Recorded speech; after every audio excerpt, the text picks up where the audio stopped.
Se suponía que el Día de Acción de Gracias en Wilmington sería algo rutinario. A mi mamá le encantaba organizar todo el montaje de Norman Rockwell: pavo, salsa de arándanos, pastel de calabaza, todos los clichés. Mi hermana menor, Lena, se había casado con un grupo que se preocupaba demasiado por las apariencias.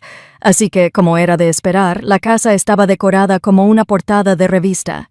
Entré todavía con mi uniforme, no el de gala, sino solo mi uniforme de mecánico de Fort Liberty.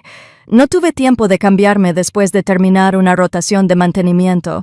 Pensé que no importaría. Me equivoqué. En cuanto entré al comedor, la voz de Lena se oyó por encima de la charla. ¿Quién dejó entrar a la mecánica del ejército? Les sonrió a sus elegantes invitados como si acabara de contar el chiste más gracioso del mundo. Algunos rieron entre dientes con torpeza.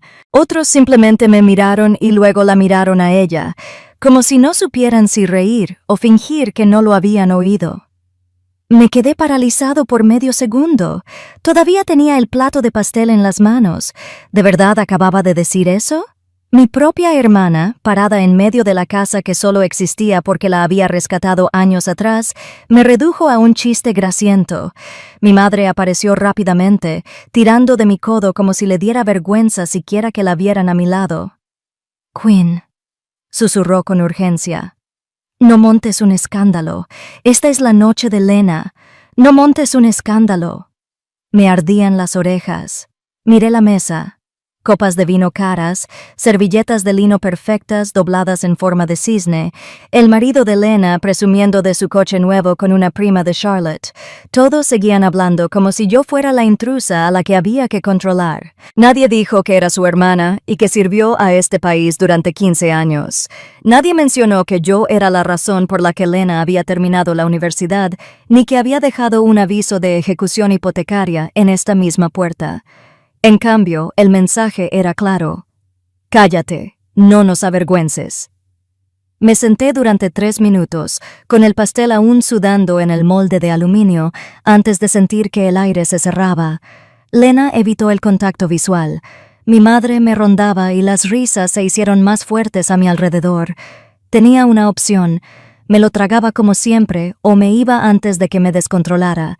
Puse el pastel en la encimera, agarré mi chaqueta y salí.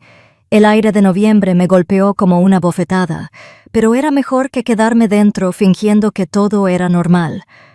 Mientras caminaba hacia mi coche, oí que alguien dentro preguntaba quién había hecho el pastel de nueces. Nadie respondió. Me deslicé al volante, encendí el motor y me quedé allí un momento, agarrando el volante. Mis manos aún estaban callosas por años de trabajo en el motor, pero me temblaban un poco. La cabina olía ligeramente a grasa y café, igual que todas las noches que había pasado al volante. Ajusté el asiento, encendí el motor y salí del aparcamiento.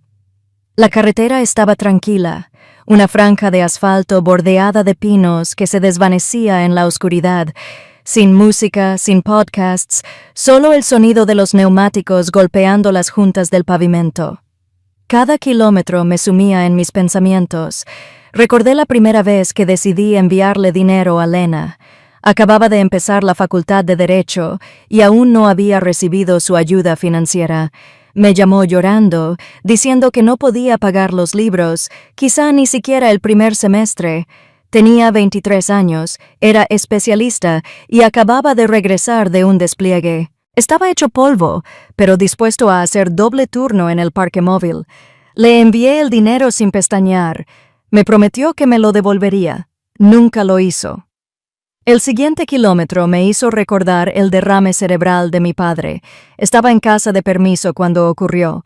Mamá entró en pánico por las facturas, el seguro y la gotera del techo. Le dije que no se preocupara. Conseguí trabajos de climatización los fines de semana en Fayetteville, reparando unidades con un calor abrasador hasta que me salieron ampollas en las manos, y luego volví directamente a la base los domingos por la noche.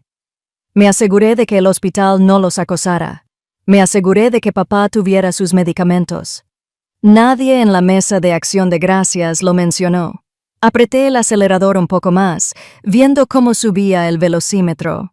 Los faros se extendían frente a mí, creando un túnel de luz. Pensé en Anne Insley, mi sobrina. Apenas tenía 10 años cuando Lena empezó a presionarme con más fuerza. Había abierto un plan 529 a mi nombre porque creía que se merecía algo mejor que este ciclo de fingimiento. Depósitos silenciosos cada mes, como un reloj, mientras Lena presumía de las oportunidades que supuestamente había conseguido. Las señales de la carretera pasaban rápidamente a cada 30 minutos y 40 segundos. Sentía una opresión en el pecho, pero no de tristeza. Era esa tensión entre la ira y la libertad, como quitarse una costra que has mantenido tapada demasiado tiempo. Entré en una gasolinera junto a la I-95, de esas con un neón parpadeante y un dependiente desplomado detrás del mostrador. Llené el tanque, entré por una botella de agua y me vi reflejado en la puerta del congelador. Ojos cansados, aceite aún en las arrugas de las manos. La chaqueta del uniforme estaba abrochada hasta la mitad. El rostro que me devolvía la mirada no era glamoroso, pero era firme. Me di cuenta de que no odiaba lo que veía. Odiaba cómo mi familia me había enseñado a avergonzarme. De vuelta en la camioneta, dejé el motor al ralentí un minuto. Pensé en la palabra mecánico, que Lena usó como si fuera un insulto. En el ejército, ser mecánico significaba que ningún convoy se detuviera, significaba que los vehículos regresaban del campo de tiro, significaba que la misión no se hundía en el barro. Sin nosotros, todo se detenía, la ironía picaba. Las mismas habilidades que mantenían a los batallones en marcha ni siquiera merecían una presentación adecuada en la fiesta de mi hermana. Volví a la autopista, con la botella de agua rodando por el asiento del copiloto. Recordé la última vez que Lena me había llamado. Fue hacía 3 semanas, justo antes de sus exámenes parciales. Quinn, ¿puedes pagar la matrícula este semestre? Es solo a corto plazo. Pronto me recuperaré. El mismo guión, otro año. Giré 2.850, como siempre, diciéndome que quizás esta vez lo agradecería. En la mesa de acción de gracias, esa gratitud nunca apareció. El reloj en el tablero marcaba más de la 1900 m. Bostecé, me froté la cara y dejé que el ritmo de la carretera me llevara a un recuerdo más profundo. 15 años de servicio, y jamás había incumplido una fecha límite de pago.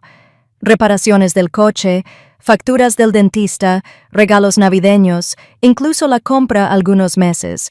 Yo era el pilar tranquilo, pero cuanto más conducía, más claro se volvía.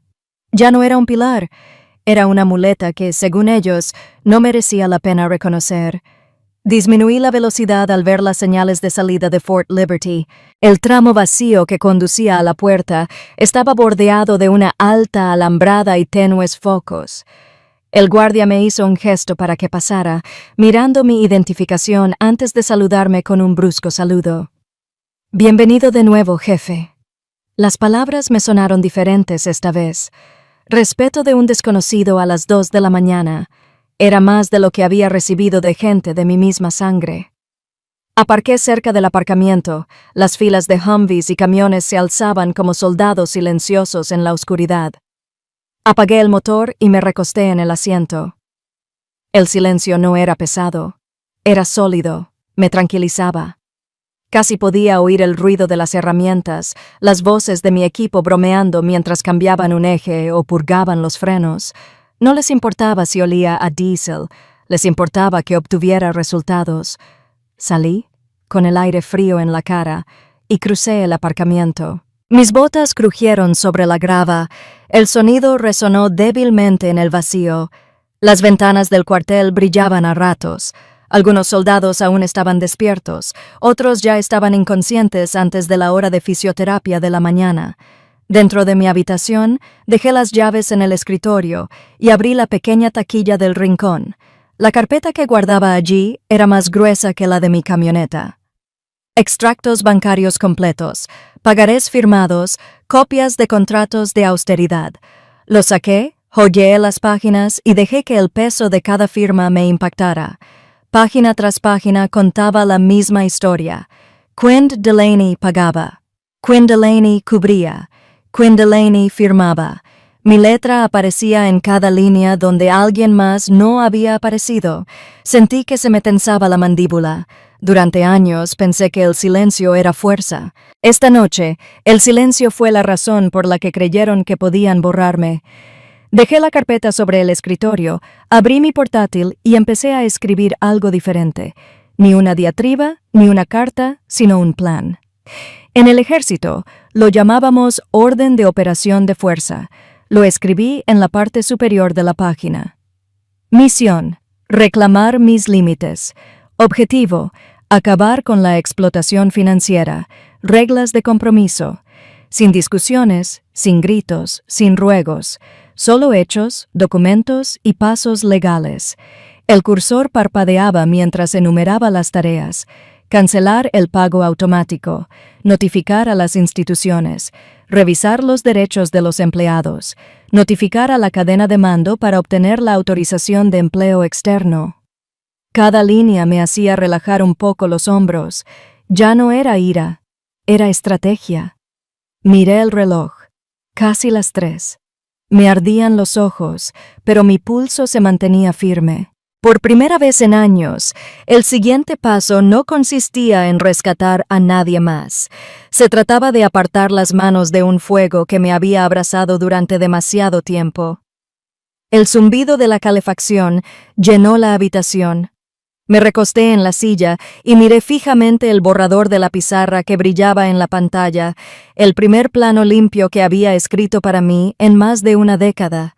Empujé la silla hacia atrás y me froté las sienes. El brillo de la pantalla permanecía firme en la oscuridad. Habitación. La palabra que aparecía en la parte superior de la página parecía casi oficial, como cientos de veces en los informes de entrenamiento, solo que esta no se trataba de una ruta de convoy ni de una inspección de equipo.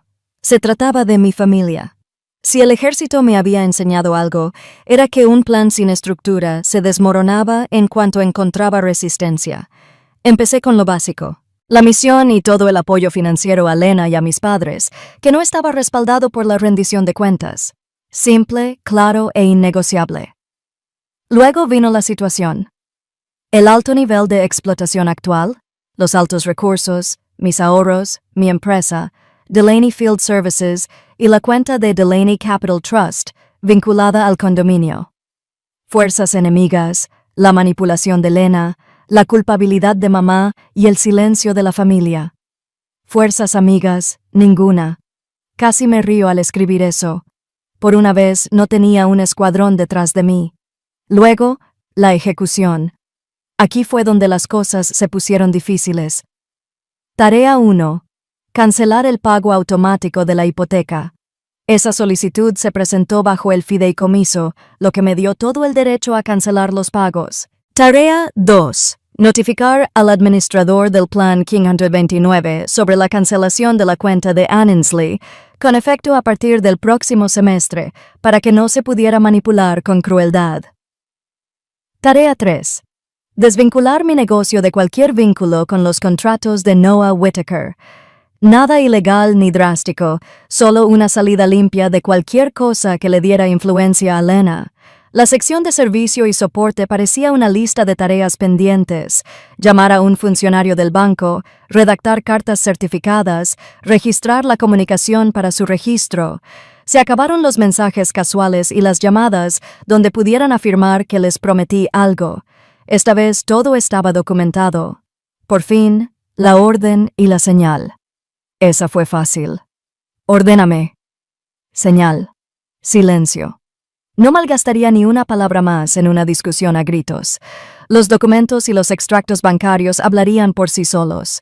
Me quedé mirando la pantalla, con las viñetas alineadas como tropas en un campo de desfile. Había escrito cientos de operaciones a lo largo de mi carrera, pero esta tenía un peso que ninguna de las otras había tenido. No se trataba solo de preparación o logística. Se trataba de recuperar información que había abandonado sin luchar durante demasiado tiempo. Antes de guardar, abrí otro documento. ROE, Reglas de Enfrentamiento. Escribí despacio, aprovechando cada punto. Nada de gritos, insultos ni llamadas a altas horas de la noche. Cada interacción contaba con papeleo, sin excepciones. Si Lena lloraba, si mamá suplicaba, si alguien intentaba tergiversar la historia, no cedería. El ejército nos lo inculcó. Si no te detienes en Roe, pierdes el control de la misión. Me recosté, sintiendo la rigidez en los hombros. La habitación olía ligeramente a aceite de la chaqueta que había tirado sobre la silla. La acerqué, revisé el bolsillo y encontré el formulario de aprobación doblado que tenía intención de terminar. Fuera de la autorización de empleo, todo soldado que tuviera un negocio secundario debía presentarlo, y el mío indicaba que Delaney Field Services era una pequeña empresa de reparaciones. Siempre había sido sincero al respecto, pero esta semana lo actualicé con una nueva nota, sin participación financiera familiar directa. No era obligatorio, pero quería que constara en acta. Si el inspector general alguna vez me lo preguntaba, podría mostrar ese formulario y demostrar que no había difuminado los límites entre mi servicio militar y mi drama familiar. La transparencia no era solo una palabra de moda aquí, era una armadura. Llené la última casilla, la firmé, la escaneé y se la envié por correo electrónico al Mayor Holloway, mi oficial al mando. Su respuesta llegó 20 minutos después, concisa y concisa. Aprobado. Orgulloso de su profesionalismo, jefe. Exhalé, sorprendido de lo mucho que me había estudiado esa frase. Holloway ya había visto a soldados derrumbarse bajo la presión familiar. Al aprobar esto, sabía exactamente lo que hacía. El reloj de mi portátil marcaba las 4:00 am, pero la adrenalina me mantenía alerta. Abrí de nuevo mi portal bancario y revisé la cuenta de Lena. Un historial de pagos tras otro me deslumbraba. Presioné el botón de exportar y descargué el registro completo de 5 años. $97,000 ya no eran solo una cifra, eran un informe. Lo guardé en una carpeta con la etiqueta Anexo A. Luego vino el acuerdo de arrendamiento del condominio. La documentación mostraba a Delaney Capital Trust como garante financiero. Sin esos pagos, la ejecución hipotecaria era inevitable a menos que Lena asumiera el control. Lo guardé como prueba B. Luego, los pagarés. Cada vez que Lena juraba que me pagaría, firmaba algo que yo había guardado por si se le olvidaba. La mayoría eran documentos cortos de una sola página, pero juntos sumaban una montaña de pruebas. Los escaneé y los archivé como prueba C. Para cuando terminé, la carpeta en mi escritorio parecía una carpeta de juicio. Pruebas alineadas, fechas claras, firmas innegables. Ya no había espacio para «no lo sabía» o «ella exageraba». Fin del año 20. La sala estaba en silencio, salvo por el zumbido de la calefacción. Acerqué la silla, me crují los nudillos y seguí adelante. Si querían fingir que solo era el mecánico del ejército, me apoyaría. Los mecánicos no pedían crédito a gritos. Arreglaban lo que estaba roto, y en este caso, lo que estaba roto era la idea de que podían usarme sin consecuencias. Abrí un borrador de correo electrónico en blanco y empecé a escribirle al agente hipotecario. Por favor, cancelen los pagos automáticos de Delaney Capital Trust con efecto inmediato. Aún no lo envié, pero las palabras se veían bien en la pantalla. Tranquilo, profesional, contundente. Redacté otra nota para el administrador del Plan 529. A partir del próximo semestre, por favor, suspendan las contribuciones de Annesley Caldwell. Se notificó dentro del plazo establecido. De nuevo, sin perfume, pero listo. El último tardó más. Un mensaje a mi socio comercial, señalándole el posible conflicto con la firma de Noah, según la revisión de cumplimiento. Recomiendo que retiremos los contratos pendientes, sin dramas, sin acusaciones, solo negocios. Guardé los borradores en una carpeta marcada como acciones pendientes. Mañana, o técnicamente hoy más tarde, los enviaría todos. Por ahora, el plan estaba en marcha. Me estiré, con las articulaciones crujiendo tras horas en la silla. Me ardían los ojos, pero sentía el pecho más ligero. El panel de control brillaba en la pantalla, con las huevas en negrita. Las pruebas se alineaban como munición. Todo listo, todo despejado. Cerré el portátil a medias, dejando que la luz se derramara sobre el escritorio. El silencio de la habitación me oprimía, pero ya no era sofocante. Sentía control. Abrí la laptop de nuevo y me quedé sobre los borradores que había escrito horas antes. El cursor parpadeaba como esperando a que dejara de pensar y me pusiera a trabajar. Hice clic en el primer correo electrónico al agente hipotecario, lo leí una vez más y presioné enviar. Sin música dramática, sin vacilación una vez que mi dedo tocó el panel táctil. Solo un suave silbido al salir el mensaje de mi bandeja de salida. El sonido se sintió más pesado de lo debido, como la primera ficha de dominó al caerse. El sistema de pago automático había estado alimentando la hipoteca de Lena durante casi 4 años, cubriendo la mayor parte de su cuota mensual a través de Delaney Capital Trust. Sin él, tendría que empezar a pagar por su cuenta. Me recosté y la imaginé abriendo el aviso bancario, confundida al principio, y luego presa del pánico cuando las cuentas no cuadraron. Por una vez, yo no cubriría el hueco sin hacer ruido. Luego, entré en el plan 529. Esta vez fue más difícil. No porque dudara de la decisión, sino por Ansley. No merecía estar en medio, pero la cuenta se había convertido en otra correa invisible. Revisé los términos una vez más. Se requería aviso antes del siguiente semestre. Los fondos podrían permanecer congelados hasta su reasignación. Todo en regla. Escribí la fecha, firmé y presioné enviar. El correo parecía casi frío. A partir del semestre de otoño, descontinuar las contribuciones automáticas a la cuenta XXX para la beneficiaria Ansley Caldwell. Pero frío era mejor que una generosidad ilimitada que nadie respetaba. Me recordé a mí mismo que Ansley aún tendría otras oportunidades de becas.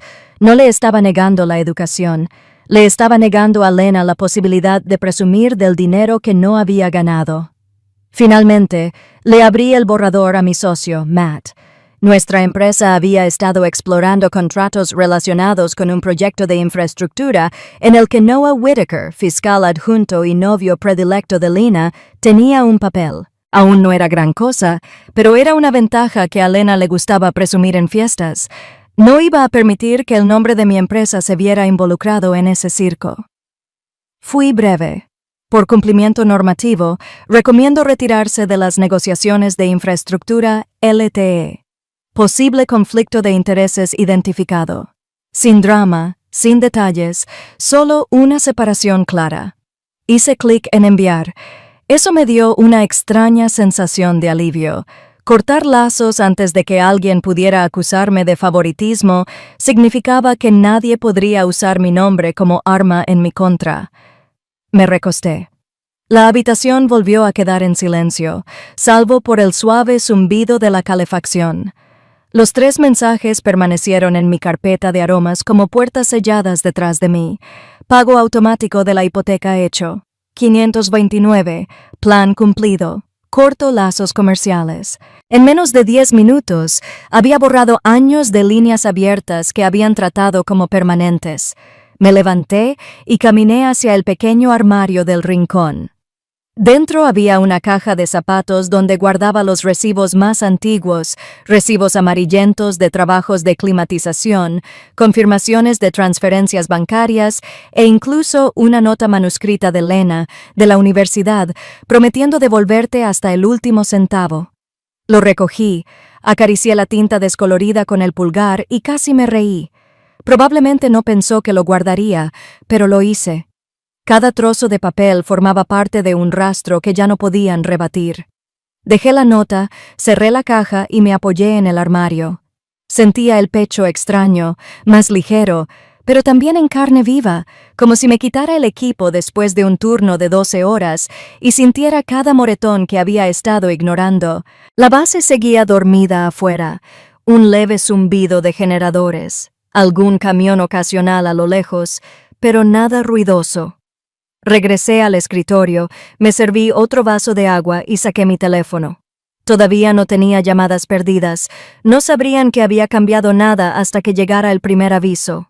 El silencio me dio espacio para respirar. Abrí la laptop de nuevo, esta vez abriendo una hoja de cálculo en blanco.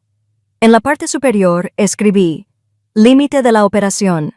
Una columna para las medidas tomadas, otra para la fecha y otra para el seguimiento. Cheque 529 de pago automático cancelado. Cheque de plan descontinuado. Cheque de rescisión de contrato. En estado escribí completo. El ejército me había inculcado la responsabilidad. Si no lo anotabas, no ocurría. No se trataba de paranoia, se trataba de control. Y después de años de dejar que mi familia usara sus influencias sin consecuencias, por fin estaba dejando de pagar a todos. Me recosté en la silla, viendo cómo el reloj se acercaba al amanecer. Mi teléfono vibró una vez, un mensaje de Matt confirmando que había visto el aviso de retiro. Buena idea. Nos mantiene limpios. Breve, simple, sin preguntas. Ese era el tipo de colaboración que respetaba. El siguiente timbre llegó una hora después, esta vez del banco, confirmando que la cancelación del pago automático se había procesado. El texto era estéril, solo un aviso de cambio en los pagos recurrentes. Pero al leerlo sentí... El cambio se acomodó en su lugar. Una obligación de 4 cifras que una vez fue mía, ahora recaía sobre Lena. Cerré los ojos un momento, escuchando el traqueteo de la calefacción. Mi cuerpo estaba cansado, pero mi mente se sentía más ágil, más aguda que en meses. El plan ya no era una teoría, estaba en marcha. El mecánico del ejército había cumplido su tarea, y esta vez, el trabajo era mi propia vida. Me puse de pie, me estiré y caminé hacia la ventana. La luz del amanecer se filtraba en el horizonte, tiñendo la base de un gris pálido. Los soldados pronto se despertarían para la clase de gimnasia, saliendo al frío con sus mochilas. Vi pasar al primer grupo trotando, con un leve eco en su ritmo. Había algo firme en ese sonido, un recordatorio de que, más allá del caos del drama familiar, mi mundo seguía funcionando con estructura y propósito. No era solo la cartera de alguien, ni el chiste de una fiesta. Era el suboficial jefe Quint Delaney, y acababa de recuperar $97,000 de terreno que nunca debía haber perdido. El teléfono volvió a sonar. Esta vez no era Matt, ni el banco. Una notificación del buzón de voz iluminó la pantalla. Mi madre. No pulsé el botón de reproducción. Todavía no. En cambio, dejé el teléfono boca abajo sobre el escritorio y me serví otro vaso de agua. La noche ya había sido demasiado larga. Dejé el teléfono boca abajo sobre el escritorio y caminé hacia el lavabo. El vaso de agua seguía frío en mi mano. Cuando volví, la pantalla volvió a brillar. 3 llamadas perdidas más de mamá y ahora una de papá. Las ignoré todas. Ignorar llamadas nunca había sido mi costumbre, pero sabía exactamente qué se escondía tras esos timbres. No era preocupación, era pánico. Al caer la tarde, el golpe a mi puerta no me sorprendió. Miré por la mirilla y los vi a ambos allí de pie. Papá, rígido con su vieja cazadora, mamá aferrada al mismo bolso que arrastraba a cada conversación seria. Apreté el pestillo y los dejé entrar. Ninguna esperó la invitación. La voz de mamá empezó antes de que se quitara el abrigo. «Quinn, ¿qué demonios haces?» La escuela de Annesley llamó esta mañana. Dijeron que le habían cancelado la beca. Lena está llorando y ahora el banco dice que le han suspendido el pago automático de la hipoteca. ¿Sabes lo humillante que es esto? Cerré la puerta, me apoyé en ella y dejé que sus palabras salieran a borbotones. Papá se quedó callado al principio, con la mandíbula apretada y la mirada penetrante. El aire de la habitación se densificó con esa mezcla densa de acusación y decepción. «Sé exactamente lo que hago», dije con serenidad. «No puedes abandonar a tu familia así como así». Mamá replicó: «Esa niñita, tu sobrina, no entiende por qué de repente se le acabó el dinero de la matrícula. Siempre has sido la persona confiable. ¿Qué te pasó?» Crucé la habitación lentamente, saqué la carpeta de pruebas del escritorio y la puse sobre la mesa de centro. ¿Qué pasó? Dije, abriendo la primera página, que me cansé de que me usaran. ¿Ves esto? Toqué el extracto bancario con casi 5 años de transferencias resaltadas. Son $97,000 que he pagado para mantener a Lena a flote. Matrícula, hipoteca, reparaciones del coche, facturas médicas, todo por mi cuenta. Mamá parpadeó y luego apartó la mirada. Papá se inclinó hacia adelante, entrecerrando los ojos al leer las cifras. No sabía que era tanto. Claro que no, dije, porque nunca se lo eché en cara a nadie, solo lo pagué. Pero el sábado por la noche, en aquella mesa de acción de gracias, tu hija, mi hermana, se paró allí y se burló de mí delante de sus amigas, y me dijiste que no hiciera un escándalo. Eso fue lo único que dijiste. Mamá apretó los labios. No lo decía en serio. Estaba nerviosa con sus suegros allí. Ya sabes cómo se pone. Casi me río. ¿Nerviosa? Me llamó el mecánico del ejército como si fuera un vagabundo que no quería ver en la foto. He dedicado mi carrera a mantener los convoyes en movimiento, los motores en marcha y a los soldados a salvo. Pero para ella, soy un chiste, y tú la dejas hacerlo. Papá finalmente habló, en voz baja pero firme. ¿Es cierto, Martha? La llamó así. Mamá dudó y luego dijo. Solo era un comentario. La gente bromea. No. La interrumpí. La gente bromea con cariño. Eso era desprecio. Y no era la primera vez. En cada fiesta, en cada reunión, me tratan como a la criada, mientras que la ayuda que realmente presté queda enterrada. Mamá lo intentó de nuevo. Pero no puedes aislarla por completo. Se está ahogando sin ti. ¿No te importa lo que le pase? Señalé los papeles. Claro que me importa. Por eso la cubrí durante años. Pero preocuparse sin límites es solo una forma de permitirlo. Tiene 30 años. Mamá, es licenciada en Derecho. Su esposo trabaja. Si sigue ahogándose, es porque nunca aprendió a nadar sin que alguien la ayudara. La expresión de papá se suavizó, aunque aún no me apoyaba. Estudió los pagarés. La firma de Lena se extendía sobre cada uno. ¿Guardaste todos estos? Sí, porque pensé que algún día, si alguna vez lo negaba, necesitaría pruebas. Y aquí estamos. La voz de mamá se quebró. La frustración se transformó en desesperación. Pero Quinn, piensa en el panorama general. La familia no lleva la cuenta. La familia se sacrifica por los demás. Cerré la carpeta de golpe. El sonido resonó en la habitación. Ni te atrevas a hablarme de sacrificio. Me he sacrificado cada año desde que dejé la universidad para cuidar a papá después de su derrame cerebral. Sacrifiqué fines de semana, sueldos, noches de sueño. No llevé la cuenta, mamá. Lo hiciste tú al borrarme en cuanto dejé de encajar en tu idea de respetabilidad. La habitación quedó en silencio, salvo por el zumbido de la calefacción. Papá me miró con una expresión que no pude descifrar. Quizás arrepentimiento, quizás reconocimiento. Mamá se sentó en el borde del sofá, agarrando su bolso como si contuviera la solución. «Estás enfadada», dijo en voz baja. «Ahora, expulsa, pero esta no es la manera de arreglarlo». «No se trata de arreglarlo», dije, con la voz calmada de nuevo. «Se trata de acabar con esto. No estoy gritando, no estoy amenazando. Simplemente estoy harta. Harto de pagar por quienes se burlan de mí, harto de pagar facturas que no son mías, harto de que me digan que me quede callada mientras borran mi valor». Papá se aclaró la garganta. «¿Y Ann Ainsley? Es solo una niña», asentí. Se quedó aislada. Y por eso avisé a la universidad con tiempo para que buscaran otra beca.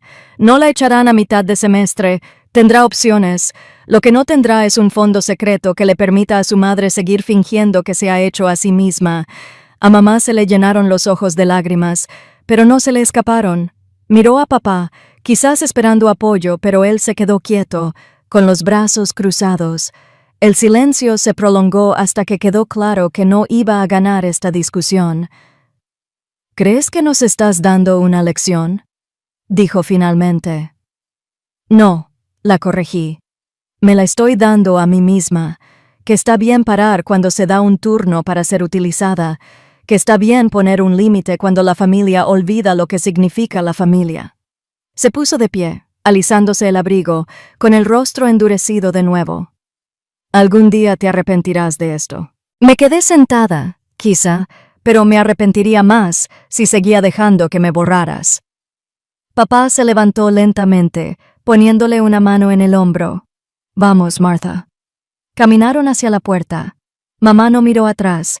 Papá me dirigió una última mirada, con el ceño fruncido, pero con una mirada más tierna que la de ella. Luego se fueron. La puerta se cerró con un clic tras ellos.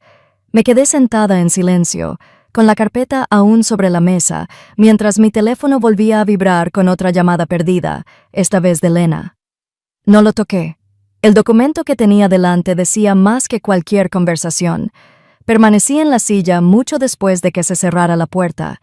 El silencio se extendía por la habitación como una densa niebla. La carpeta seguía sobre la mesa, con los bordes afilados bajo la luz de la lámpara, pero no volví a cogerla. En cambio, me recosté, cerré los ojos y dejé que todo el peso me pesara de golpe. No iba a dormirme, no después de una confrontación así. Me levanté y caminé de un lado a otro, el suelo crujiendo bajo mis botas.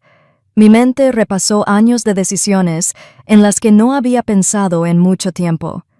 Dejar la universidad no entraba en mis planes. Iba por la mitad de la carrera de ingeniería mecánica cuando papá sufrió su primer derrame cerebral. Mamá entró en pánico. Lena aún estaba en el instituto y alguien tenía que evitar que la casa se derrumbara. Ese alguien era yo. Recordé la primera vez que entré al parque de vehículos de la base, con las uñas manchadas de grasa por el trabajo de taller a tiempo parcial que había tenido durante la universidad. El sargento al mando me dio una llave inglesa y dijo: «Sigue adelante, soldado, o se detendrá todo el maldito convoy». Esa fue la primera vez que me di cuenta de que mis manos podían soportar un peso que los libros no podían. No era glamuroso, pero importaba. Los recuerdos se alineaban uno tras otro, cada uno con su propio dolor. La vez que vendí mi camioneta para pagar la factura del hospital de papá, los fines de semana hice doble turno arreglando equipos de climatización en Fayetteville para pagar el depósito de la matrícula del primer año de Lena. Los cumpleaños que me salté. Las vacaciones que trabajé porque las facturas no paraban solo por ser Navidad. Me serví otro vaso de agua y me apoyé en la encimera, mirando por la ventana. En algún lugar, Lena probablemente dormía en esa casa, aún creyendo que todo se arreglaría por arte de magia. No tenía ni idea de que el seguro de vida del pago automático había desaparecido, ni idea de que habían recortado el fondo de becas. Esa ignorancia era un lujo en sí misma, comprado y pagado por mí. Pensarlo no me satisfacía, me causaba un profundo dolor. Había llevado el peso voluntariamente, y a cambio me había convertido en el chiste de gente que jamás había trabajado en grasa ni sudor. Me aparté de la ventana, inquieto, y volví a abrir el armario. La caja de zapatos con los recibos seguía donde la había dejado. La llevé a la mesa, levanté la tapa y revisé los papeles. Algunos estaban tan descoloridos que apenas se podían leer, pero cada uno había sido un salvavidas en aquel momento. Uno en particular me cautivó. Un pagaré que Lena había firmado durante la Facultad de Derecho. La letra era apresurada, su firma apenas se formaba. Prometí devolver $2,500 para agosto. Decía. Recorrí las letras con el pulgar, recordando la noche en que la escribió. Estaba desesperada, llorando, jurando que lo arreglaría cuando se graduara. Le creí. Dejé la nota y la miré hasta que se me encogió el pecho. Entonces cogí el encendedor del cajón. La llama parpadeó y rocé la esquina del papel. Los bordes se curvaron, ennegrecieron y se convirtieron en ceniza en el fregadero. Lo vi arder hasta el fondo. El humo me agudizó la nariz. No se trataba de borrar la deuda. Se trataba de soltar el control que ejercía sobre mí. Durante años, esos trozos de papel me habían encadenado a la esperanza de que cambiara, a la esperanza de que me viera. Pero esa noche, esa cadena se rompió. La habitación olía ligeramente a papel quemado. Tiré las cenizas por el desagüe y me eché agua en la cara. Mi reflejo en el espejo sobre el lavabo parecía más viejo de lo que recordaba. No estaba roto, solo desgastado. Como uno de los Humvees que había remendado una docena de veces, todavía funcionando, pero con cicatrices en cada tornillo. Volví a sentarme en el escritorio, abrí el portátil y miré fijamente al Departamento de Policía de Oakland. El plan estaba claro. La acción estaba en marcha. Pero lo que no había tenido en cuenta era el espacio que quedaba al dejar de cargar a alguien.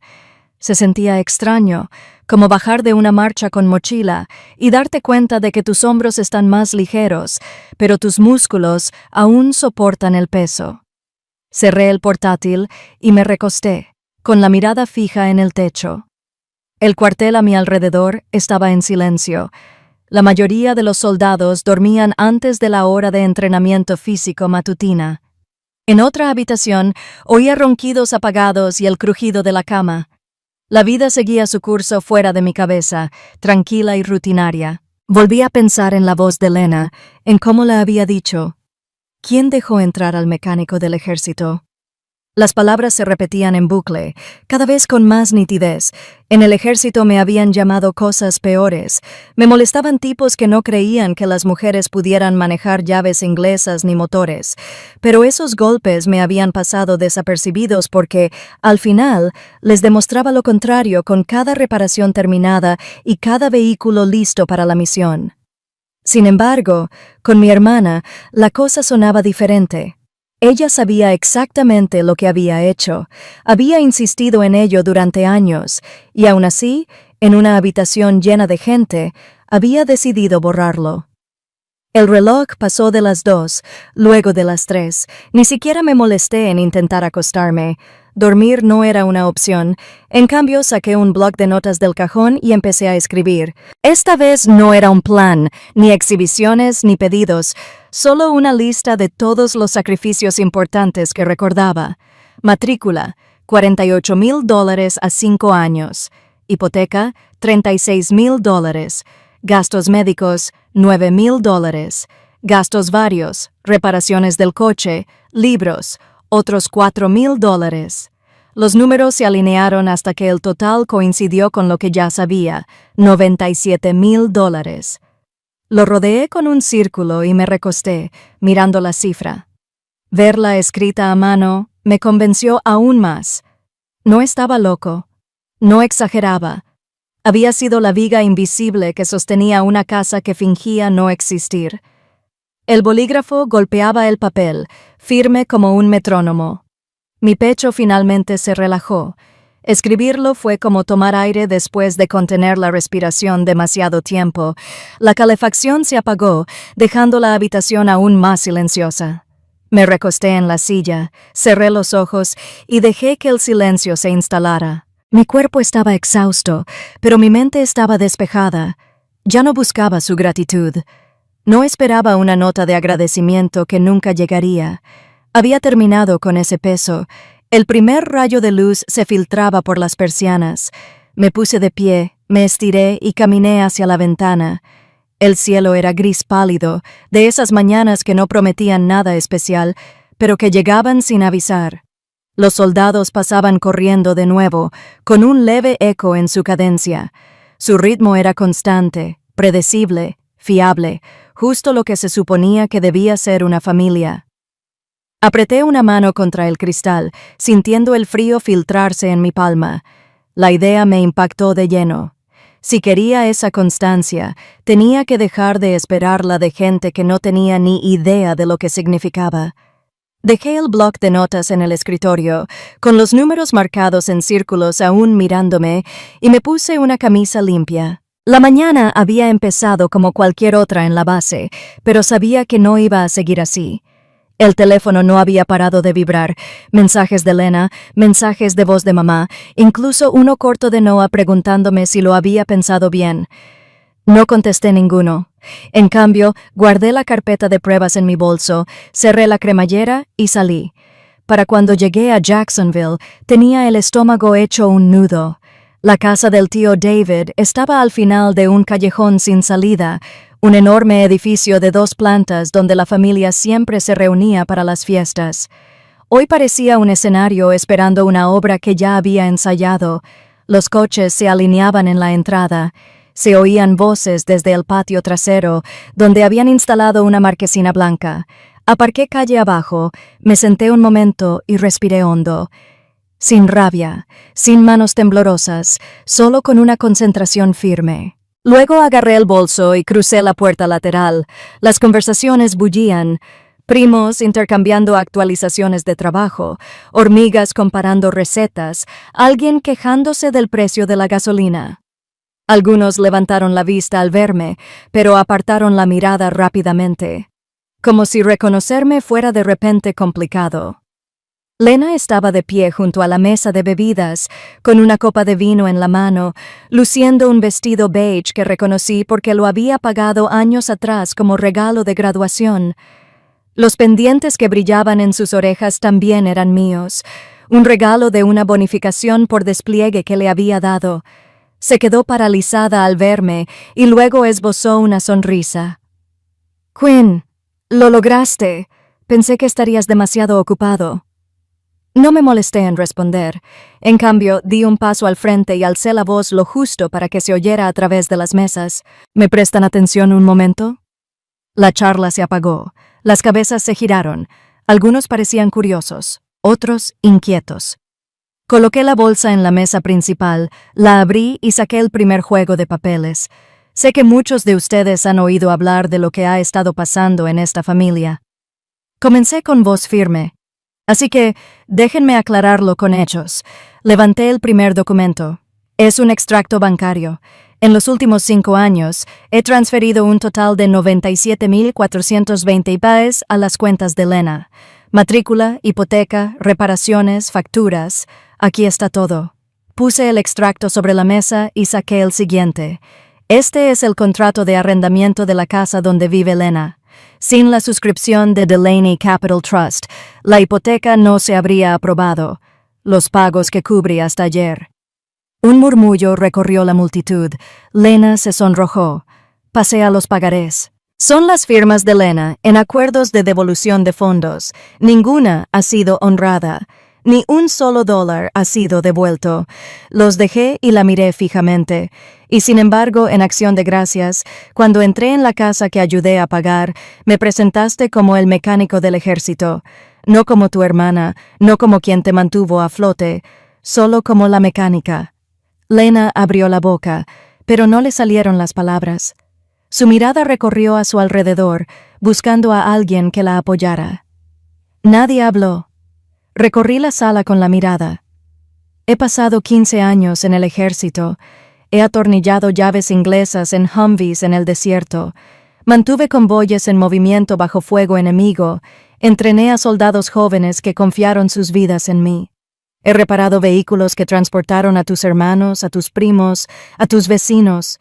Pero en esta familia, ese trabajo ni siquiera me da un nombre. Me da un chiste. El silencio era más denso ahora.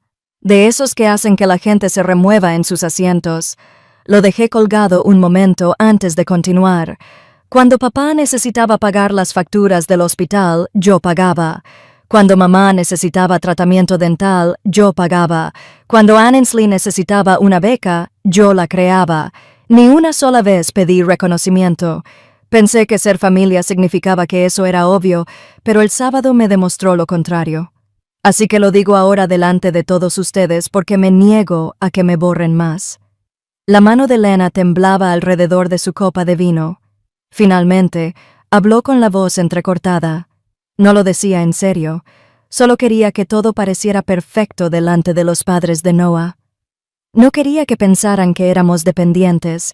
La interrumpí porque eso es exactamente lo que eres, dependientes de mí, y lo disimulaste convirtiéndome en la forastera. Apretó los labios con fuerza, con los ojos brillantes. «Lo siento», susurró. Negué con la cabeza. «No necesito tus disculpas. Necesito que la verdad salga a la luz. Y ahora en la isla».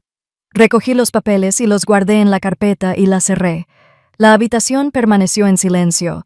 Nadie se apresuró a defenderla. Nadie se abalanzó sobre mí para regañarme. Incluso mamá, sentada rígida en una silla de la esquina, mantenía la vista fija en su regazo. Eché un último vistazo a mi alrededor. La familia no se trata de desangrar a una persona fingiendo que no existe. No se trata de silenciar a alguien para proteger una imagen. Se trata de respeto, y si este falta, también falta la familia. Dicho esto, guardé la carpeta en mi bolso y me alejé de la mesa. Nadie me bloqueó. Nadie intentó discutir. El dosel lleno de familiares se sentía más pequeño que nunca, como si el peso de la verdad hubiera ocupado cada centímetro de espacio. Salí de nuevo por la puerta lateral, con la bolsa pesada a mi lado, pero con los hombros más ligeros que en años. Apenas había llegado a la mitad de mi camioneta cuando oí la voz de mi padre detrás de mí. «Quinn, espera». Me detuve, me giré y lo vi abriéndose paso entre la multitud. Tenía los hombros erguidos, pero su rostro reflejaba algo que no había visto en años. Resolución, no juicio. Me alcanzó justo después de la verja. Su aliento se percibía en el aire fresco. «Deberías haberme dejado ver esos papeles antes», dijo en voz baja. «Pensé que tu madre y yo estábamos ayudando a Lena. No tenía ni idea de que eras tú». Lo miré a los ojos, intentando descifrar si era lástima o verdad. Por una vez, parecía verdad. No lo mencioné porque no creí necesario. Pensé que la familia lo notaría. En cambio, asintió lentamente, mirando hacia la casa donde los murmullos volvían a empezar bajo el dosel. «Tienes razón. Deberíamos habernos dado cuenta». La puerta crujió al abrirse de nuevo.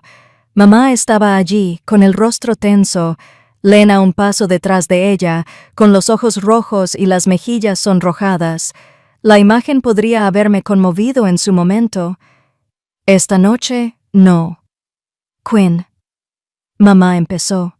Su tono fue cortante. «Lo que acabas de hacer fue innecesario. Airear asuntos privados delante de todos. Has humillado a tu hermana, amiga». Papá la interrumpió antes de que pudiera. «No, Martha», dijo la verdad. Eso fue todo lo que hizo. Mamá abrió mucho los ojos, sin esperar que él se pusiera de mi lado. «Gerald, no lo hagas. Ya me he callado demasiado tiempo», dijo en voz baja pero firme. Vi a Quinn dejar sus estudios para cuidarme. La vi trabajar noches, fines de semana, en misiones, siempre enviando dinero, siempre apareciendo, y dejamos que Lena se quedara ahí, llamando la mecánica como si fuera algo de lo que avergonzarse. Si alguien ha sido humillada, es ella. Sus palabras me impactaron más de lo que esperaba. Había pasado tantos años preparándome para su silencio que oírlo hablar por fin me resultó casi desconcertante. Mamá titubeó, aferró su bolso con más fuerza y se giró hacia Lena. «Dile que no lo decías en serio». A Lena le tembló la barbilla. «No lo decía en serio», susurró. «Solo quería quedar bien delante de los padres de Noah. No quería que pensaran que dependíamos de nadie más». La miré fijamente. «Pero sí dependiste de mí por casi $100,000, y en lugar de reconocerlo, me borraste». Las lágrimas resbalaron por su rostro, pero no me acerqué. Durante años, fui yo quien la consoló cuando lloró para que la levantara. Esta noche, me quedé quieto. Papá me puso una mano en el hombro, su peso me asentó. «Ya no les debes nada, Quinn. Ni dinero, ni silencio». La voz de mamá se afiló. «Así que ya está. Dejamos que esta familia se desmoronara porque está enfadada». «No», dije, pasando la verja, con el bolso colgado a la cadera. «Se está desmoronando porque confundiste el silencio con consentimiento. Ya no estoy enfadada. Simplemente estoy harta». El patio detrás de ellos bullía de susurros. Mis primos fingían no mirar, pero escuchaban cada palabra. No me importaba. Que oyeran, que por fin entendieran que el supuesto mecánico del ejército no era solo un personaje secundario. Papá no me detuvo esta vez. Dejó caer la mano, asintió una vez y se quedó de pie entre las dos mujeres que habían pasado años drenándome la sangre. Por primera vez, no me sentí solo. Llegué a mi camioneta, arrojé la bolsa al asiento del copiloto y me senté al volante. Las luces de la capota se difuminaban en el retrovisor. Las voces se oían tenues pero sin detalles. Sentía el pecho enrojecido pero más ligero, como después de una carrera intensa, cuando aún te duelen los pulmones, pero el peso se ha aliviado. El viaje de regreso a la base fue silencioso, sin música ni distracciones, solo el zumbido constante del motor que yo mismo había afinado el mes anterior. Cada kilómetro me separaba más de la cubierta, de la versión de mí mismo que había aceptado ser borrado. Para cuando crucé la puerta de Fort Liberty, el guardia me hizo el mismo gesto.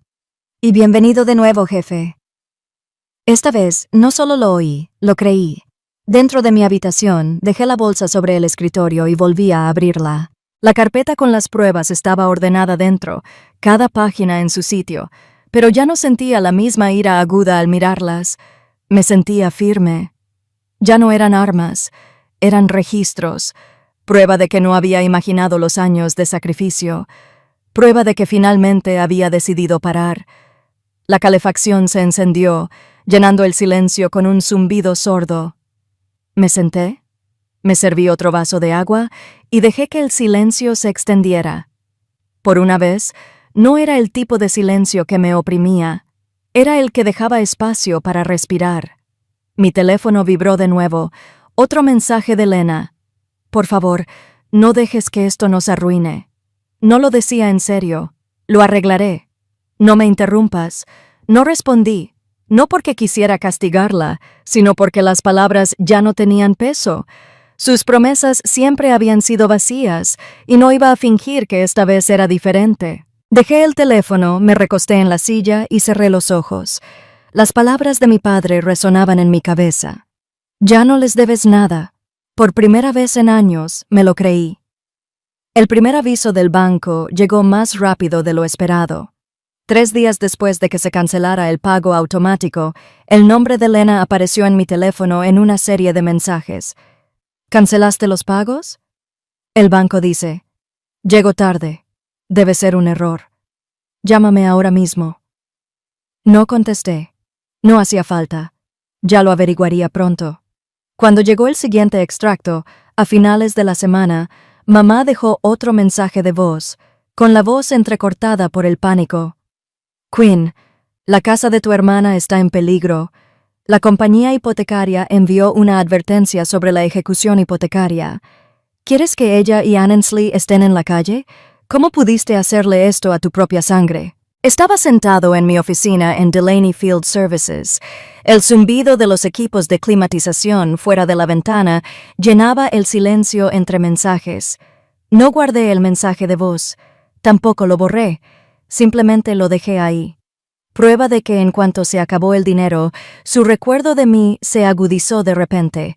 Las consecuencias se extendieron rápidamente. Uno de mis primos, de esos que siempre alardeaban de que Lena era la exitosa, me llamó de repente. «¿Qué pasa con ustedes dos?», dice Lena. «La estás castigando. ¿Es cierto?»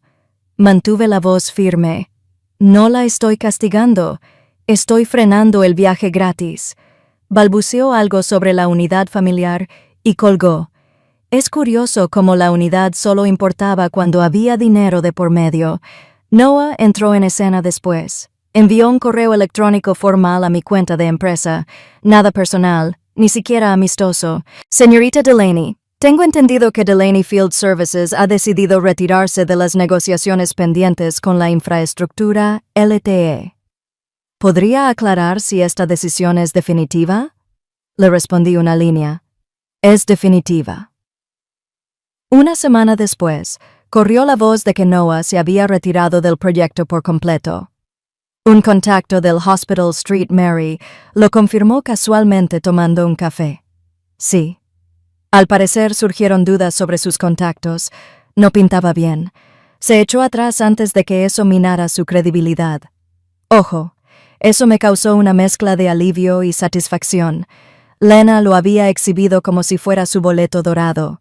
Sin ese brillo, no solo perdió dinero, sino que también quedó mal. Mientras tanto, los familiares que antes la elogiaban no pudieron ocultar el cambio. Una tía de Dallas canceló la participación de Lena como oradora en un evento comunitario. Un primo de Raleigh, que siempre presumía del título de abogado de Lena, murmuró algo sobre sus malas decisiones cuando me lo encontré en la gasolinera. Los rumores se extendieron, sutiles pero constantes, como grietas que se abren paso a través de los paneles de yeso. De vuelta en su casa, los avisos de ejecución hipotecaria empezaron a acumularse. Una tarde, después de un largo día en el parque de vehículos, pasé por allí por curiosidad. Las luces del jardín estaban apagadas, las persianas bajadas, un sobre con el último aviso estaba pegado en la puerta mosquitera. No me detuve, ni siquiera disminuí la velocidad, simplemente pasé junto a los faros de la camioneta que cortaban el letrero como un foco. En mi interior no había triunfo, no había regodeo, solo confirmación. Durante años había sido el parche que impedía que su casa se derrumbara. Sin mí, la estructura demostró su verdadera solidez o incluso su falta de ella. En la oficina, mi asistente Olivia entró una mañana con una copia impresa. «Jefe, debería ver esto». Era un noticiero local sobre el aumento de ejecuciones hipotecarias en el condado. Enterrado a media altura, una línea decía: «Una propiedad vinculada a la abogada Lena Caldwell se enfrenta a un embargo tras interrupciones en los pagos». Ningún nombre aparte del suyo, ninguna mención de mí, pero la insinuación era clara. Ya no era a prueba de balas. Olivia me miró. «¿Estás bien?» Me encogí de hombros. Mejor que en años. No insistió. Llevaba suficiente tiempo aquí como para saber la diferencia entre la ira silenciosa y el alivio silencioso. Ese fin de semana hubo otra reunión familiar, esta vez más pequeña. Solo primos y tías. No fui. No hacía falta. De todas formas, la noticia se difundió poco a poco. Alguien me dijo que Lena llegó tarde, evitó el contacto visual y se fue antes del postre. Se acabaron los alardes, se acabaron los focos, solo silencio. Esa misma semana, recibí un correo electrónico del director de la escuela de Annesley.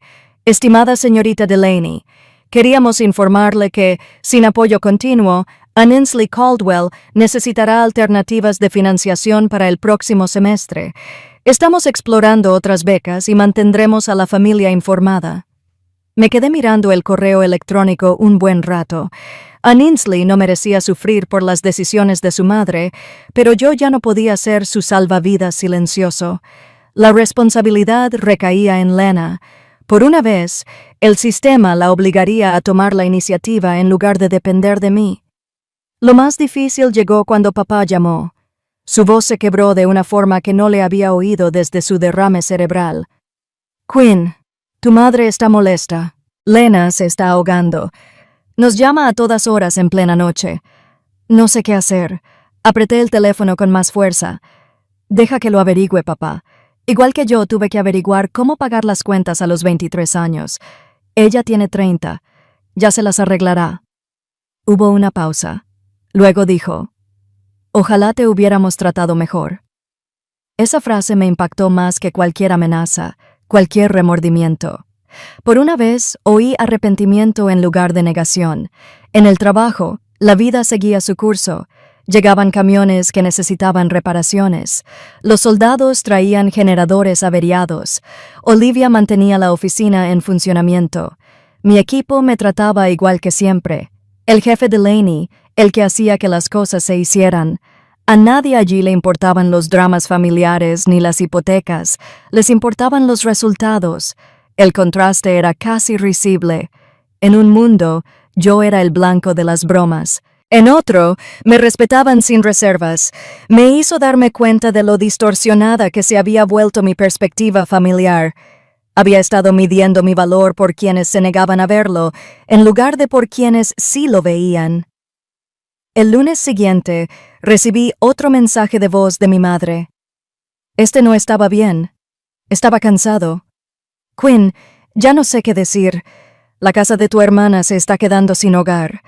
Ann Ainsley podría perder su lugar en la escuela. No podemos arreglar esto sin ti.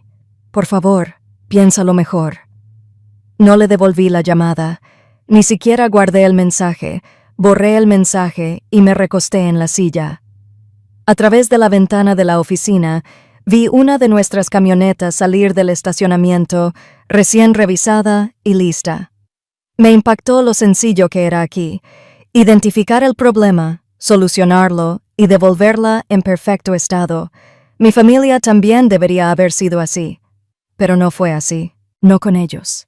Y finalmente dejé de esperar que lo fuera. El sobre llegó un sábado por la mañana entre una factura de servicios públicos y un folleto de cupones de color marfil liso con mi nombre completo escrito en el anverso con una letra que conocía demasiado bien. Martha Delaney. Mi madre no me había escrito nada en años.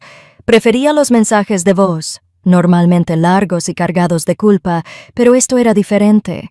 Lo llevé dentro y lo dejé sobre el escritorio durante horas. No lo toqué. Preparé café, revisé mi correo electrónico e incluso caminé por el parque automotor para ver cómo estaba un camión esperando repuestos. Cada vez que volvía, el sobre permanecía allí, una espera silenciosa. Finalmente, tarde esa noche, cuando la oficina se vació, lo abrí. Dentro había una sola hoja de papel rayado, con su letra pulcra y cuidadosa. Quinn, no te escribo para regañarte. Tampoco te escribo para suplicarte. Solo quiero decirte que te extraño. La casa se siente silenciosa sin tu voz. Paso por tu antigua habitación y recuerdo que te quedabas despierta hasta tarde con tarjetas para Lena. Pienso en cómo te apresuraste a volver a casa para asegurarte de que tu padre se tomara las pastillas. Quizás estaba demasiado concentrada en proteger la imagen de Lena como para darme cuenta de lo que te estaba haciendo. Admito que me equivoqué. Espero que algún día me perdones. Si no puedes, lo entenderé. Pero si aún queda un pequeño rincón en tu corazón para mí, espero que lo abras. Con cariño, mamá. Dejé el papel, con los dedos apoyados en el borde. No parecía el tipo de carta que ella habría escrito si Lena se la hubiera redactado. No hubo excusas, ni manipulaciones, ni amenazas veladas, solo palabras directas de una mujer que finalmente se dio cuenta de que había perdido a su hija. Durante un largo rato me quedé allí sentada, mirando la página, con el pecho apretado, no de ira, sino con el dolor sordo de algo que se rompe años después. Pensé en cada mensaje de voz que me había dejado, cada vez que defendió a Lena en lugar de a mí.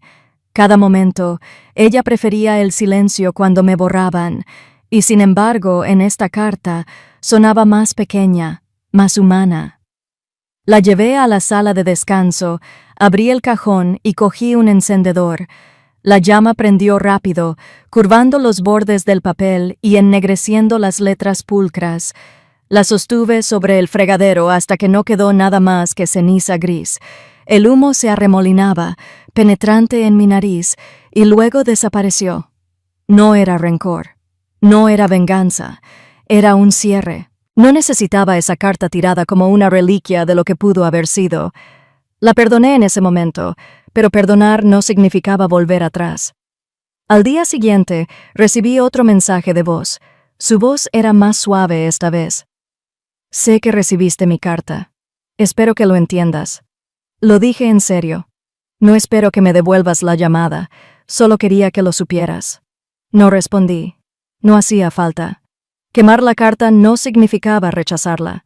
Era perder por fin la esperanza de que algún día cambiara lo suficiente como para hacerme sentir como en casa. En la oficina, Olivia notó la diferencia. «Pareces más ligero», dijo, entregándome una carpeta. «Quizás sí», respondí. Por fin dejé de cargar con un peso que no era mío. Sonrió levemente, sin insistir en detalles. Eso era algo que valoraba de mi equipo. Respetaban el silencio cuando era necesario. Más tarde esa semana, pasé por delante de la casa de mamá y papá. Las cortinas estaban corridas, el jardín ordenado pero tranquilo. Por un momento pensé en detenerme, en entrar y decir algo sencillo, pero no lo hice. En cambio, aparqué a una manzana de distancia y me quedé allí sentado, con las manos en el volante, recordando cada noche que entraba en esa entrada con la compra, los medicamentos y el dinero en efectivo. Antes lo sentía como un deber, ahora lo sentía como algo histórico. Bajé la ventanilla, dejé entrar el aire fresco, arranqué la camioneta y seguí conduciendo. 2 días después apareció otro mensaje, esta vez de Lena. No era un mensaje de voz ni un mensaje de texto. Era una nota manuscrita enviada al buzón de mi oficina, escrita en papel barato. Quinn, sé que mamá te contactó. Sé que te escribió una carta. No sé si alguna vez me perdonarás, pero tengo que intentarlo. Me equivoqué. Dije cosas que no puedo retractar. Debería haber estado orgullosa de ti. Debería haberle contado a la gente lo que hiciste por mí en lugar de ocultártelo. No espero que arregles nada ahora. Solo espero que algún día recuerdes que seguí siendo tu hermana. Las palabras parecían temblorosas, borrosas, como si hubiera llorado al escribir. Lo leí una vez, lo doblé cuidadosamente y lo guardé en la misma carpeta que contenía las pruebas. No porque necesitara conservarlo, sino porque las pruebas no siempre se trataban de transacciones. A veces se trataba de momentos que demostraban que la historia no era tan parcial como antes parecía. No quemé la nota de Lena, pero tampoco respondí. Esa noche me quedé en la cama mirando al techo. Por primera vez en años, no sentí la constante presión de la obligación que me despertaba. El teléfono permaneció en silencio y no me inquietó su sonido. Mi mente repasó las palabras de la carta de mamá. Si aún queda un pequeño rincón en tu corazón para mí, lo hubo. Pero ese rincón ya no era para ella. Era para mí. Me ajusté más a la manta, dejé que el silencio se instalara y respiré la rara calma de una noche sin un peso sobre mi pecho. Por una vez, no soñé con facturas, reparaciones ni dramas familiares. Simplemente dormí. A la mañana siguiente de quemar la carta de mamá, me senté en la oficina con una taza de café solo y miré la foto enmarcada que colgaba junto a mi escritorio. Era una de las pocas que conservaba, yo de uniforme, con la cara manchada de grasa tras la reparación de un convoy en Kuwait. Un par de jóvenes soldados sonreían detrás de mí, orgullosos de que hubiéramos conseguido que los camiones volvieran a funcionar. Esa foto me recordó dónde estaba mi verdadera familia, entre gente que respetaba el sudor y la habilidad, no los títulos vacíos. El teléfono vibró con otro mensaje de Lena. Ni siquiera lo abrí. En cambio, abrí una nueva pestaña del navegador y escribí «Solicitud para fundación sin fines de lucro». La idea me había estado rondando la cabeza durante semanas, desde que solicité la beca Annesley. Si volvía a donar, no sería en secreto. No sería un salvavidas secreto para quienes me habían ignorado. Sería algo transparente, estructurado, intocable. Rellené el formulario línea por línea. Fundación Delaney para chicas técnicas. Misión: ofrecer becas y mentoría a mujeres jóvenes que se inician en oficios técnicos en el campo de la mecánica. No se trata de la facultad de Derecho, ni de la política, ni de campos prestigiosos donde la habilidad importa más que la imagen. Enumeré la financiación inicial que estaba dispuesta a asignar. No millones, pero sí lo suficiente para cubrir varias becas al año sin desangrar mi negocio. Lo suficiente para hacer mella. Cuando el formulario me pidió una historia fundacional, escribí con pulso firme. Creada por el suboficial jefe Quinn Delaney, quien cree que ninguna chica debe ser subestimada por tener las manos manchadas de grasa. Y 40. Al presionar enviar, apareció la página de confirmación con una simple línea. Solicitud recibida. Me recosté. Solté un suspiro que no me había dado cuenta que estaba conteniendo y sentí un cambio en mi interior. Esto ya no era venganza. Esto era reconstrucción. Olivia apareció unos minutos después, con la tableta en la mano. Una montaña de papeleo esperándote. Pero, ¿qué fue lo que vi en tu pantalla? Se lo dije por primera vez. Lo dije en voz alta. Voy a fundar una fundación. ¿Qué? Parpadeó y luego sonrió. Ya era hora. Llevas años financiando los sueños de todos. Mejor financiar a los correctos. Pasamos la tarde planeando la logística, los criterios de solicitud, las universidades asociadas y el anuncio público. Lo dejé claro. Todos los becarios serían evaluados, documentados y reconocidos. Se acabaron las donaciones anónimas. Nadie volvería a reescribir la historia del origen del dinero. Al final de la semana, tenía abogados redactando estatutos, contadores creando un libro de contabilidad transparente y un pequeño sitio web activo con un solo banner, construyendo futuros, una llave inglesa a la vez. Los primeros correos electrónicos empezaron a llegar casi de inmediato, profesores de escuelas de oficios, padres de niñas que querían ser soldadoras, mecánicas, ingenieras. No eran peticiones refinadas y llenas de halagos, eran directos y honestos. Mi hija es la única chica en su clase de taller mecánico y no quiere dejarlo. No podemos comprarle las herramientas que necesita. Tiene las calificaciones, pero no el dinero. Los leí todos. Me reconocí en ellos. El chico que eligió las manos manchadas de grasa sobre la pared de diplomas y pagó en silencio. Cuando seleccioné a los 3 primeros, me aseguré de que la noticia se hiciera pública. La prensa local lo recogió. Mecánica del Ejército crea una fundación para niñas en oficios. Mi foto apareció junto al artículo. Chaqueta de uniforme con la cremallera subida. Sin maquillaje, solo mirada fija. Por una vez, la etiqueta de Mecánica del Ejército no era un insulto. Fue noticia. El silencio de Lena era más fuerte que cualquier palabra. No envió mensajes, no llamó, no apareció, pero por los rumores, escuché mucho. Una tía mencionó que Lena se quejaba de que la eclipsaban. Ahora, un primo susurró que Noah se había mudado definitivamente, y una amiga suya dejó caer que por fin habían llegado los papeles de la ejecución hipotecaria. Nada de eso me hizo regodearme, simplemente confirmó lo que ya sabía. Cuando las líneas de vida se acabaron, la gente aprendió a mantenerse en pie o se hundió. Lena había elegido hundirse. Mientras tanto, yo invertí energía en los cimientos. Celebré la primera pequeña ceremonia en un taller de un colegio comunitario, entregando kits de herramientas y becas. Una chica, de apenas 16 años, me estrechó la mano con grasa bajo las uñas. «Gracias, señora», dijo con voz firme. «No voy a desperdiciar esto». Eso me dolió más que cualquier disculpa que le hubiera pedido a mi familia. Respeto dado libremente, no comprado con sangre ni silencio. Una tarde, en la oficina, Olivia puso una pequeña placa en mi escritorio. «Yo mandé hacer esto», dijo tímidamente. La placa de bronce decía Fundación Delaney. Integridad en acción. Me reí. No del tipo amargo, sino real. No tenías que hacerlo. Sí, lo tuve. Ella dijo, necesitabas algo que demuestre quién eres, no quién decían que eras. La placa permaneció en mi escritorio desde ese día. Cada vez que la miraba, recordaba que la reconstrucción no se trataba solo de becas, se trataba de recuperar mi propia narrativa.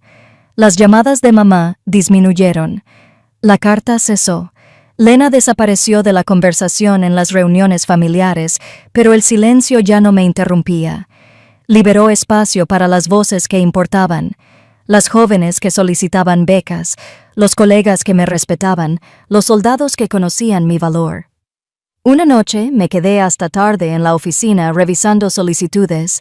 Afuera, el zumbido de los equipos de refrigeración llenaba el aire, constante como siempre. Pensé en todos los años que había canalizado energía hacia personas que me daban la espalda. Y aquí estaba, por fin, canalizando esa misma energía hacia algo que podría sobrevivirme. La idea no me dolía.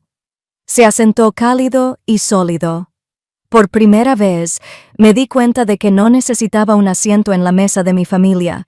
Había construido mi propia mesa y había asientos de sobra para quienes los merecían. Los documentos de la fundación estaban apilados ordenadamente en una esquina de mi escritorio, pero mis ojos no dejaban de desviarse hacia el uniforme tendido sobre la silla. Lo había planchado a principios de semana, había lustrado las botas y arreglado los parches. Llegó el fin de semana de instrucción y sentí como regresar a un mundo con sentido. Cuando crucé la puerta de Fort Liberty al amanecer, el estacionamiento ya estaba lleno de camiones esperando para la inspección. Los soldados se arremolinaban, algunos bostezando mientras tomaban café, otros comprobando el nivel de aceite y la presión de las llantas. Bajé de mi camioneta, me puse la gorra y la llamada familiar me impactó. «Buenos días, jefe». «Buenos días», respondí. Mi voz, más aguda y ligera. El parque móvil olía a diésel, grasa y café. Una mezcla extraña, pero para mí era el olor de la pertenencia. Caminé por la fila, portapapeles en mano, asintiendo mientras los soldados recitaban listas de verificación. Un chico forcejeaba con una llave inglesa, dejándola caer al cemento con un fuerte ruido metálico. Me agaché, la recogí y se la devolví. «No la agarres como si fuera de cristal, Collins. Agárrala como si te debiera dinero», sonrió nervioso. «Sí, jefe». Pequeñas cosas como esa me recordaron por qué seguí de uniforme todos estos años. Aquí no era el primo lejano ni la hermana del cajero automático. Era el suboficial mayor Quinn Delaney, quien mantenía la flota en marcha, cuya palabra pesaba. Aquí el respeto no se mendigaba, se ganaba, y una vez ganado, se conservaba. Más tarde esa mañana, durante un descanso, me senté en la parte trasera de un Humvee con el sargento Ruiz, uno de los suboficiales más jóvenes a los que había asesorado desde que era soldado raso. Abrió una botella de agua y señaló con la cabeza hacia los camiones. ¿Te has dado cuenta de que estos niños no te hacen caso hasta que les demuestras que puedes hacerlo tú mismo? Sonreí con suficiencia. «Es que las palabras no aprietan tornillos, las manos sí». Se rió entre dientes. «Aún así, te miran como si fueras de 3 metros. La mitad no puede creer que lleves haciendo esto más tiempo del que ellos llevan vivos». Ese comentario le cayó más fuerte de lo que creía. En este mundo, mis años de sacrificio significaron algo. Mis manos callosas no eran motivo de vergüenza, eran la prueba. La prueba de que había mantenido las cosas en marcha, la prueba de que me había ganado cada galón y cada pizca de respeto. Por la tarde hicimos ejercicios de convoy. Los motores rugieron al encenderse, las radios crepitaron, y la fila de vehículos se extendía por el campo de entrenamiento. Iba de copiloto en el Humvee de cabeza. Con los auriculares puestos, guiaba la formación a través de los controles. El polvo se arremolinaba en el aire, el sol caía a plomo, pero sentía en el pecho algo que no había sentido en meses, un orgullo que no se enredaba en el resentimiento. En un momento dado, recibí una llamada por radio del motor del vehículo trasero. Cogí mi caja de herramientas sin dudarlo. En cuestión de minutos, estaba en el suelo, con las mangas arremangadas y las manos manchadas de grasa. 2 jóvenes soldados rondaban nerviosos. «Jefe, ¿seguro que quiere?» Uno arrancó. Le corté el paso. Si no hubiera querido, no estaría aquí. Pusimos la camioneta en marcha de nuevo en 15 minutos. Cuando el motor rugió de nuevo, la expresión de alivio, respeto y admiración en los rostros de esos chicos fue la clase de validación que mi familia nunca me había dado, ni una sola vez. De vuelta en el parque de vehículos al final del día, Ruiz me dio una palmadita en el hombro. «Jefe, ¿alguna vez has pensado en retirarte? Ya cumpliste tu condena. Tienes el negocio, la fundación. ¿Podrías dejarlo?» Negué con la cabeza. «Todavía no. El ejército es un caos, pero es honesto, y prefiero quedarme en una familia que me respete que volver a una que no lo haga». Asintió, en silencio por una vez. Lo comprendió. Esa noche, después del xiao, me senté solo afuera del cuartel, con las botas polvorientas, el uniforme arrugado, pero el corazón firme. El cielo se extendía amplio y despejado, las estrellas se recortaban contra la oscuridad. Pensé en Lena, En mamá, en la carta ahora reducida a cenizas en mi fregadero. Durante años, había deseado tanto su aprobación que me consumía. Pero sentado allí bajo las estrellas, oyendo a los soldados reír y gritar dentro del cuartel, me di cuenta de que ya contaba con la aprobación que importaba. Pensé en el joven mecánico que me había estrechado la mano en la ceremonia de becas, en los chicos del parque de vehículos que me buscaban en busca de orientación, en los suboficiales que confiaban en mí sin rechistar. Eso era familia, no sangre, ni culpa. Familia que te eligió porque te presentaste y hiciste el trabajo. Cuando se apagaron las luces, entré y me tumbé en la rígida cama del cuartel. El zumbido de la unidad aérea sobre mi cabeza era constante, casi reconfortante. Cerré los ojos y en lugar de viejas heridas resonando en mi mente, vi el convoy formado ese mismo día, con los motores zumbando, listo para partir porque yo los había mantenido con vida. Me impactó claramente. Quizás había pasado demasiado tiempo de mi vida intentando demostrar mi valía en la mesa equivocada. Quizás la mesa había estado ahí desde siempre, en el ejército, en las tripulaciones que nunca preguntaban dónde estaba mi título, que nunca se burlaban de mí por tener las manos manchadas de grasa. Solo preguntaban si el camión funcionaba, y yo siempre me aseguraba de que funcionara. Con eso bastaba, más que suficiente, y por primera vez en años dejé que esa verdad penetrara en mí sin necesitar nada más. El fin de semana de instrucción concluyó con los portapapeles de inventario llenos, los vehículos estacionados en formación y los soldados regresando a casa con las manos grasientas y sonrisas cansadas. Me quedé en el parque móvil, sentado en una mesa plegable con mi blog de notas abierto. Esta vez no era una lista de tareas, ni una a bordo, solo 3 palabras al principio de la página. Tras la revisión de la acción, el ejército me había inculcado el proceso. Toda misión termina con un AAR. ¿Qué salió bien? ¿Qué salió mal? ¿Qué se puede aprender? No importaba si se trataba de un convoy entre tormentas de arena o de un ejercicio de campo que salía mal. Lo anotabas. Lo lograste. Seguiste adelante. No se trataba de camiones ni de entrenamiento. Se trataba de mi familia. Golpeé el bolígrafo contra la página y comencé con la primera lección. 1. El silencio no es lealtad. Durante años, creí que callar mis sacrificios era noble, que no exigir reconocimiento me hizo más fuerte. Lo que realmente hizo fue facilitar que la gente me borrara. Mi silencio no protegió la unidad familiar, solo les dio espacio para reescribir la historia sin mí. Escribí las palabras con firmeza. Si no expresas tu valor, no te sorprendas cuando otros finjan que no existe. Lección 2. 1. Los límites no son traición.